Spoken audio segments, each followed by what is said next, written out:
There is a ferment no laboratory ever invented. This living culture was passed from hand to hand for thousands of years before Rome and before the first temple was built. When scientists measured what lived inside it, they found 61 strains of bacteria and beneficial yeasts, which is 10 times more probiotic diversity than the yogurt in your refrigerator right now. Not from a capsule, not from a powder, but from a clay bowl.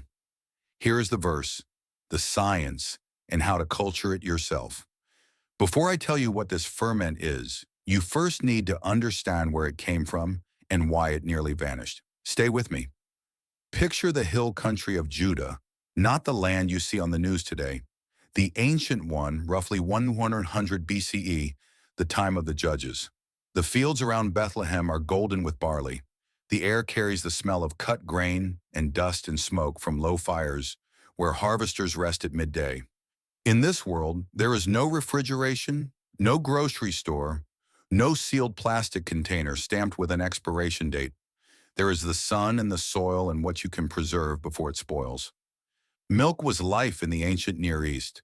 Fresh goat milk spoiled within hours under that sun. So they did something remarkable. They poured milk into goatskin bags and waited. The bacteria living inside the animal skin began to transform the milk. It thickened. It soured. It became tangy and alive. And it lasted not hours, but weeks. This was not a recipe. This was survival. Fermented milk originated in the Middle East more than 10,000 years ago. It became the daily drink of shepherds and farmers and widows and kings. It was carried across the desert by nomadic tribes. It was served at every table from Mesopotamia to the Mediterranean. Your grandmother may have made something like this in the Philippines, in Nigeria, in Mexico, in the Caribbean. Women have been fermenting milk in clay pots for generations. They never called it by its ancient name, but the knowledge traveled kitchen to kitchen, mother to daughter. Now across Genesis, Deuteronomy, Judges, and Isaiah, one particular ferment appears again and again. Not wine, not water. A thick, cultured milk that God himself included in the abundance of the promised land. A ferment so valued that Abraham served it to angels. The Hebrew word is chemah. In most English Bibles, it is translated as curds or butter, but biblical scholars tell us it almost certainly meant fermented milk. Sometimes liquid, sometimes thicker, like soft cheese. Always alive with the cultures that preserved it. Chemah. The ferment is fermented goat milk, what the ancient Middle East called Laban, what we now call Kefir. Not the flavored bottle in the dairy aisle sweetened with sugar. The original. The living culture made in a goatskin bag with nothing but fresh milk and thyme. In Genesis chapter 18, verse 8, Abraham brought curds and milk and set them before 3 heavenly visitors at his tent near the oaks of Mamre. He served fermented goat milk to angels. In Deuteronomy chapter 32, verse 14, God fed his people curds from the herd and milk of the flock. This was the food of divine provision. In Isaiah chapter 7, verse 15, the prophet names curds and honey as the food of the coming Messiah. But the story that brings this closest to your table is in the book of Ruth. She was a Moabite widow who followed Naomi to Bethlehem during the barley harvest. She gleaned in the fields of Boaz. In Ruth chapter 2, verse 14, Boaz invited her to eat with his workers. There was bread, roasted grain, and vinegar for dipping. And at every harvest table in ancient Judah, there was one thing always present, a bowl of fermented goat milk. The same chemah that Abraham served to angels. Ruth's great-grandson was King David. In 2 Samuel chapter 17, verse 29, David received curds and honey while fleeing for his life. The ferment that sustained Ruth sustained the royal line that would lead to Jesus. Now, most store-bought kefir is made with powdered starter cultures containing far fewer strains than real kefir grains. The original is something far more alive than anything wrapped in plastic. So why has almost nobody heard of the real thing? Do not skip this part. When you place living kefir grains into fresh goat milk, dozens of species of bacteria and beneficial yeasts wake up. They break down lactose. They produce vitamins. They generate compounds that fight harmful bacteria your body cannot fight alone. Yogurt typically contains 2 to 7 strains and no beneficial yeasts. Kefir made from living grains contains up to 61 strains of bacteria and yeast working together. That is 10 times more probiotic diversity than yogurt. Different strains colonize different parts of the gut. Diversity is not a bonus. It is the whole point. A single serving contains between 25 and 50 billion colony-forming units. Yogurt averages around 6 billion. That is not a small difference. That is a different category of food. One strain found only in kefir called Lactobacillus kefiri has been shown to inhibit Salmonella, E. coli, and Helicobacter pylori. No yogurt on earth contains this strain. A clinical trial published in PLOS ONE studied osteoporosis patients who drank kefir daily for 6 months. They showed measurable improvements in bone mineral density.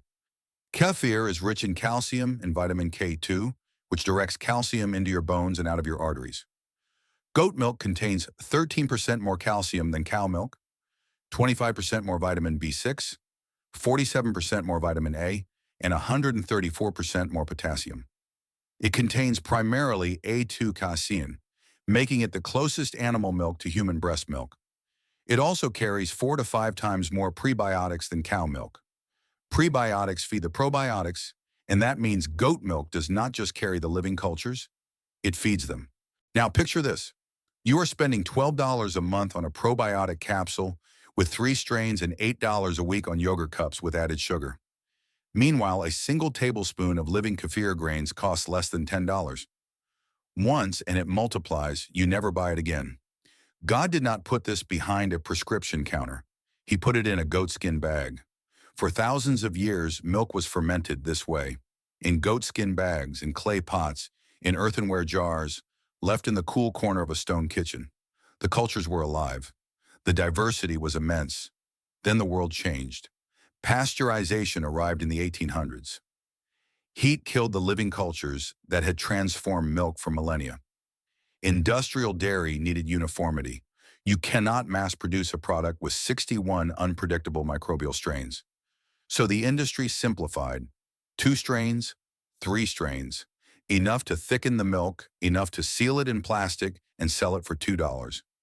The living grains that multiplied endlessly and cost nothing were replaced by powdered starters purchased every time. The ferment Ruth drank at the harvest table was reduced to a product with fewer organisms than you can count on one hand. They added sugar, stabilizers.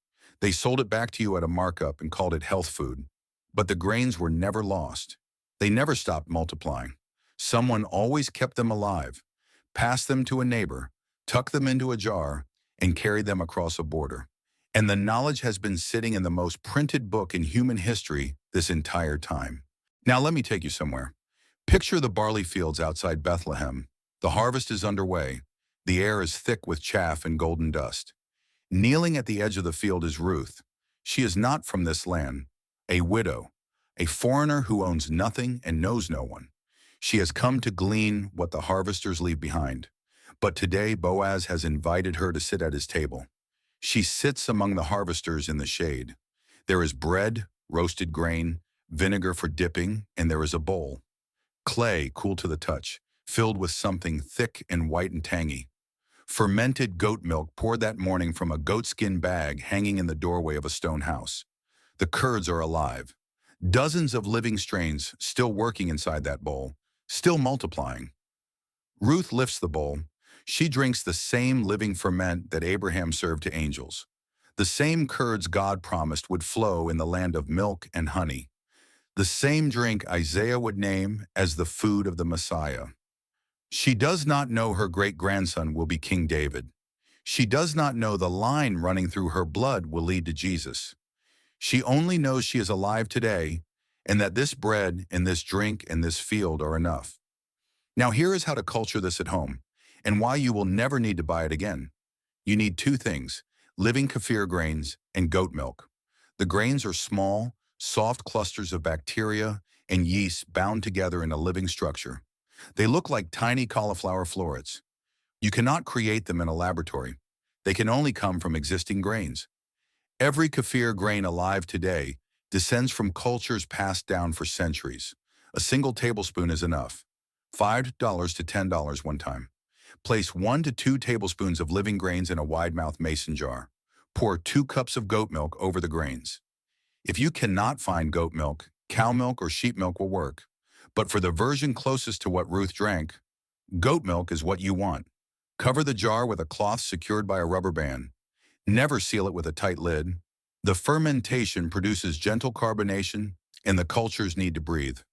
Set the jar on your counter at room temperature, not in direct sunlight. Just a quiet spot in your kitchen. Let it sit for 24 to 48 hours. You will know it is ready when the milk has thickened and the taste is tangy. Strain through a plastic or wooden sieve. Never use metal. The liquid is your fermented drink, the biblical leaven. The grains go right back into a clean jar with fresh milk and the process begins again, tomorrow and the day after. Kefir grains grow, they multiply. Within weeks, 1 tablespoon becomes enough to share. You give extra grains to your neighbor. They give them to theirs. The culture spreads like a seed that never stops producing. If you are in a tropical climate, your kitchen is already the perfect temperature. Check your jar at 18 to 24 hours. If the milk has thickened and smells pleasantly tangy, it's ready. If it smells unpleasantly sour or putrid, discard it and start over. In Genesis chapter 2, verse 15, the Lord God placed man in the garden to work it and tend it. Tending these living grains is stewardship of a living culture God designed to multiply endlessly. You feed it, it gives back. You never have to buy it from a store again. Do not overthink this. People have been making it for thousands of years without a thermometer. We live in a world that spends billions on probiotic capsules with 3 strains, on yogurt cups with sugar and 6 billion organisms, on supplements you cannot pronounce. And all along, the answer was in a goatskin bag at a harvest table in Bethlehem. Research has identified up to 61 distinct strains of bacteria and yeast in traditional kefir, offering a level of probiotic diversity rarely found in modern dairy. It is a ferment that sustained Abraham's guests, Ruth's table, and David's exile. Cultured from grains that multiply endlessly and cost nothing but fresh milk and time. What the world dismissed as ancient peasant food turned out to be the most powerful probiotic ever measured. What the dairy industry simplified into a plastic cup, God had already perfected in a goatskin bag. If this story changed the way you look at the ancient wisdom hidden in your kitchen, please subscribe and like this video. We are uncovering the history and the health that they have tried to bury. Let us cultivate a better future together. The next treasure of the garden will be revealed soon. Go culture something.